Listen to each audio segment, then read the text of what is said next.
nakipag-shake hands ka kay Bato, tapos ngayon nawala kami papahanapin mo. Nandiyan na nga, naging bato pa. Bato na, naging bato pa. Nandiyan na si Bato, naging bato pa. Puki ng ina ninyo, tarantado kayo, wag niyo kaming niloloko, mga hayop kayo. 'Di ba? Tapos ngayon hihingi kayo ng tulong sa amin. Punyeta kayo, eh sana kung si General Torre yung nandyan pa sa pwesto, eh di sana, mga minamahal, mas maganda. Eh di baka mas na-enforce yan, nandyan pa lang sa Senado, nahuli na. Eh kaso mga punyeta, mga pabaya kayo. Tapos ngayon, sa amin nyo isisisi, gusto nyo kaming imbestigahan, hindi ba naman kayo dakilang kupal? Di ba? Pagbuo ng tracker team para tugisin si Senador Ronald Bato de la Rosa matapos itong umalis ng Senado.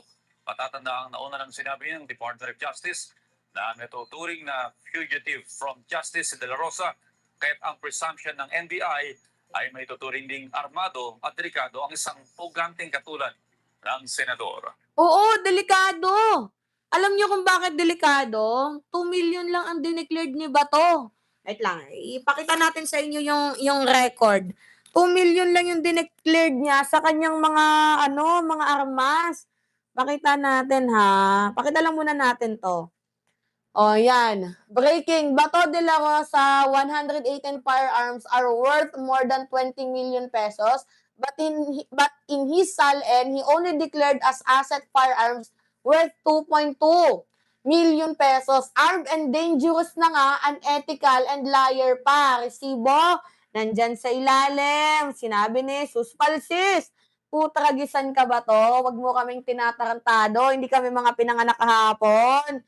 Di ba para ka lang din si Sara Duterte, wala kayong pinagkaiba.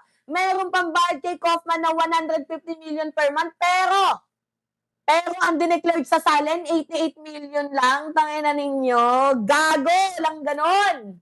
Di ba? Walang ganon, walang ganon, walang ganon. Punyemas. May report si Sheila Natividad. Nasa Pilipinas pa rin si Senador Ronald Bato de la Rosa. Ayon yan mismo sa pakikipag-ugnayan ng National Bureau of Investigation sa Bureau of Immigration. Pero sabi ni Ferdinand Domingo, there should be a reward for teaching Bato. Why don't give out a award? Hindi ganito.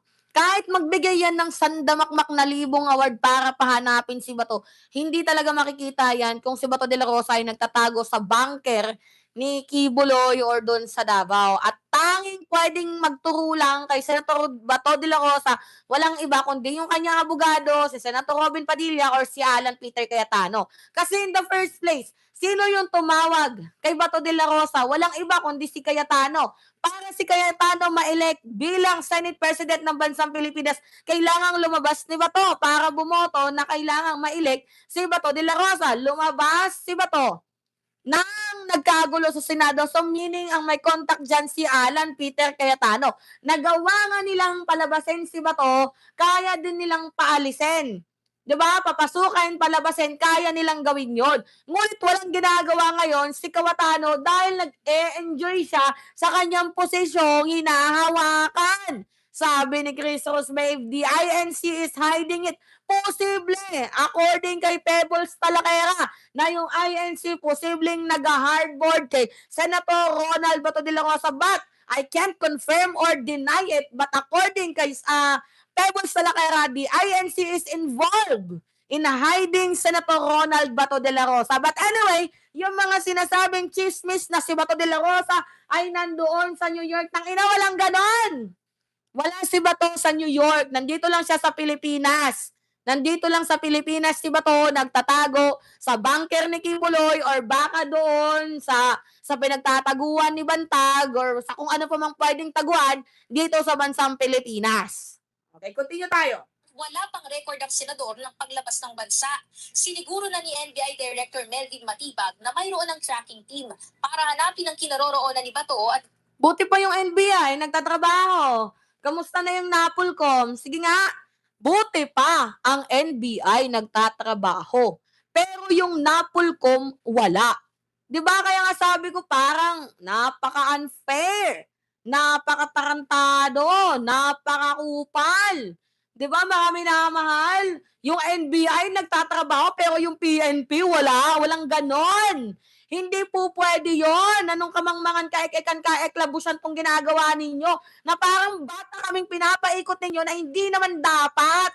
Di ba? Ngayon, malinaw na si NBI Melvin Matibag na mismo nagsabi na nasa Pilipinas pa si Bato. Huwag kayong maniniwala sa fake news. Hindi totoo na si Bato de la Rosa ay nandoon sa ibang bansa. Walang ganon. Makakalabas pa si Bato de la Rosa ay nag-book yung lisensya niya. Di ba? Gawing epektibo ang pag-aresto rito. Galing siya sa law enforcement. So he knows how the law enforcement officers behave, kung paano siya i-track or hanapin. So ang sa akin lang naman dito, eventually the law will catch up with you and the law enforcers will get you kung saan ka man naroroon. Mas makabubuti nga anya sana kung kusa na lamang sumuko si Bato. Pero Kaso hindi eh. Yun na nga yung makakabubuti kung susuko na lang si Bato. Kaso pinapanindigan niya pa yung ginawa niyang kasalanan. Di ba tarantado? Anyway, i-like niyo yung video ha. Kasi kinukuha to ng mga kabataan sa TikTok tas pinopost nila. So malaking tulong yung pag nagla-like kayo mga minamahal. ni Matibag, Pero by the looks of it, baka wala siyang balak sumuko dahil nandiyan na nga siya sa Senado, bigla pang wala. Sabi ko nga, huli na, naging Bato pa. Diba? sinabi Tama yung nagkomento. Sabi ni wala po 933. 4933. Kasi si Bato de la Rosa, ang NBI, sa totoo lang, very limited resources. Limited lamang ang resources ng NBI. Ang merong capacity niyan is yung PNP. Kaso, putang ina, yung PNP, imbis na magtrabaho, ang ginagawa, puro press con. Ginagaya na nila yung kanilang amo na si John Vic Remulla. Na hindi naman dapat. Si John Vic, oo, puro press con, pero yung gagayahin pa ninyo, kawalang hiyaan na yun. Isang malaking kataksilan at katraiduran sa bansang Pilipinas ang ginagawa ninyo na ang gusto ninyo, ponduhan lang kayo ng ponduhan ng taong bayan, ponduhan lang yung ahensya ninyo ng gobyerno, pero hindi nyo naman ginagawa yung trabaho ninyo. Gets ninyo, ha? PNP? Buti kayo, buti pa nga yung NBI, nagtatrabaho. Pero kayo, ni isang ni hi ni ho, wala. Hindi namin marinig at mas lalong hindi namin nararamdaman. Kasi putay na, si John Vic Remulla, walang ibang ginawa, kundi mag-press con, magpasikat na hindi naman dapat. Kung inuna mo, John Vic, putragisan ka, ang pagtatrabaho, wala sanang press con, di sana nahuli na. Kaso nakipag-shake hands ka na nga, nawala pa. Imbis na binantayan mo doon sa protective custody, kaso wala eh. Nagkainan pa kayo, nagtarantaduhan pa kayo dyan. Putang ina ninyo. ng Department of Justice na maituturing ng fugitive from justice si De La Rosa. Kaya't ang presumption ng NBI ay maituturing ding armado at delikado ang isang puganting katulad ni Senador Bato. Dahilan para kumilos ang ahensya nang may iba yung pag-iingat. Bukod sa inilaang tracking team ng NBI para hanapin ang kinaroroonan ni Bato, naniniwala rin si Matibag na hindi makakakilos ang senador nang walang tumutulong sa kanya.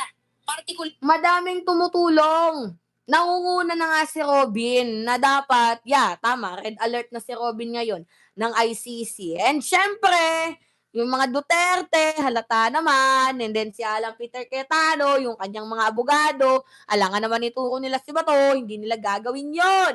So madaming pumoprotekta kay Bato, sa madaling sabi. Madaming pumoprotekta at nag-harbord kay Bato. Dapat lahat ng yan makasuhan. Noong matapos ang gabi ng insidente ng putukan sa Senado, kung saan namataan bandang 2:00 ng madaling araw na sumakay si Bato sa puting SUV na kinilalang pagmamayari ni Senador Robin Padilla. Contestable yan. It is Senator Padilla himself who confirmed na sa kanya sumakay, nakisakay sa kanya at ibinaba niya sa isang lugar kung saan kinuha. So I think without even the law enforcement asking Senator Padilla kung asan, I think he's a responsible senator, responsible citizen. Giit pa ni Matibag, si Senador Padilla na rin dapat ang kusang magbigay linaw sa publiko kung siya ay responsable sa nangyaring pag-alis ni Bato na ngayon ay dapat managot sa batas. Tama. Pero ang posibleng pananagutan anya ni Senador Padilla ay pinag-aaralan pa at nasa proseso pa rin ng build-up sa ilalim ng DOJ at iba pang katuwang na ahensya. Tama. As of now, there is an order from the Pero ang bagal ng DOJ pero yung ICC, obstruction of justice na, pero yung DOJ, yung bagal pa. Department of Justice to effect an arrest, absence of the PRO from the Supreme Court.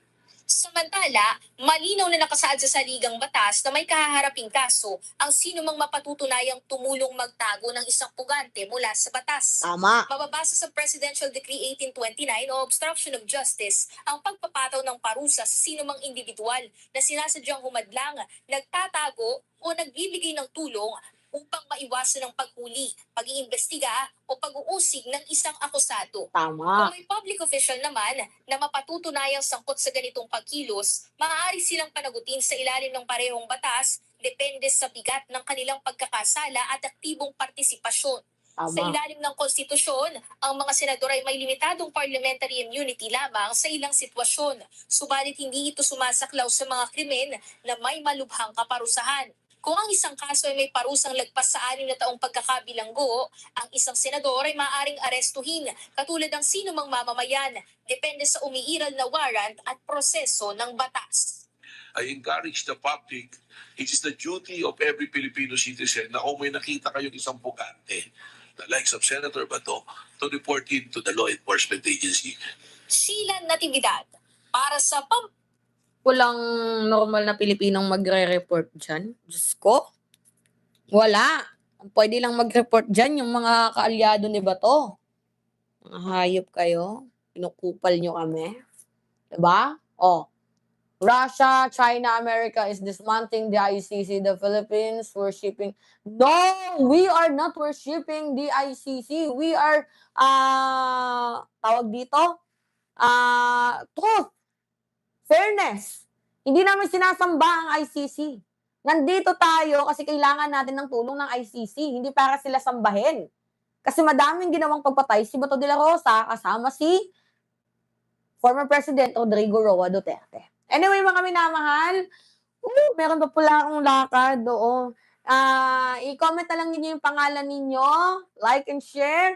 It's me again, Ingat, mga kababayan. See you mamaya sa ating next